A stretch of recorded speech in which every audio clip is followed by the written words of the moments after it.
राजन, इस पात्र में आपको क्या दिखाई दे रहा है? दूध। क्या दूध के अलावा कुछ और दिखाई दे रहा है? नहीं।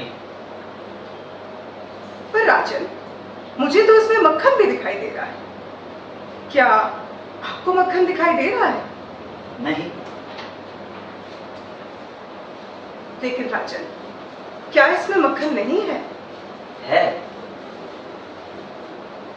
जिस प्रकार दूध के कण कण में मक्खन है, मक्खन के कण कण में घी है, उसी प्रकार ईश्वर सृष्टि के कण कण में भिन्न भिन्न रूपों में है, जो है पर दिखाई नहीं देते। जिस प्रकार दूध से मक्खन को पाने के लिए उसे मथना जरूरी है, उसी प्रकार ईश्वर को पाने के लिए वेदांत के श्रवण, वेदांत के मनन और उसके निरंतर ध्यान के द्वारा ही ईश्वर का अनुभव किया जा सकता है।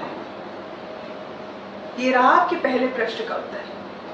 मैं मान लेता हूं, पर वो किसे देख रहा है, किस ओर देख रहा है? क्या मुझे एक चलता हुआ दीपक मिल सकता है?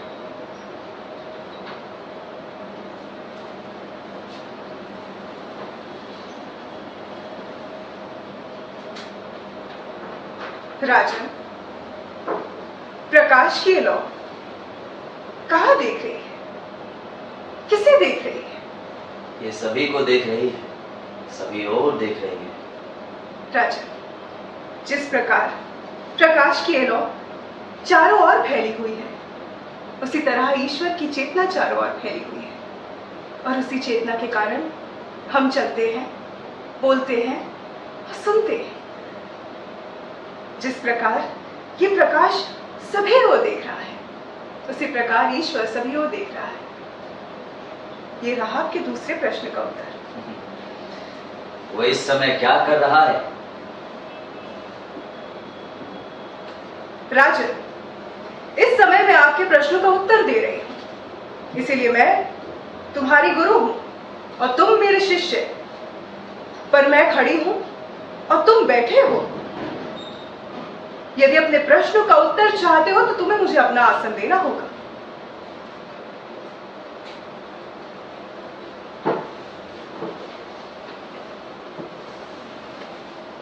राजन, ये रहा आपके तीसरे प्रश्न का उत्तर। कुछ देर पहले आप मंदिरों से मूर्तियां हटवाने का विचार कर रहे थे, और इस समय आप ईश्वर के बारे में फिर से विचार करने लगे। आप मेरे स्थान पर खड़े हैं और मैं आपके सिंहासन पर बैठी हूं। एक राजा को एक मामूली नागरिक का स्थान, और एक मामूली नागरिक को राज्य सिंहासन, ये तो आप देख ही रहे हैं। ईश्वर ही इस समय ये सब करवा रहे हैं। ईश्वर अनंत और असीमित शक्तियों के स्वामी, जिन्होंने ये सुंदर, अद्भुत, विस्मयकारी और महान संसार रचा है।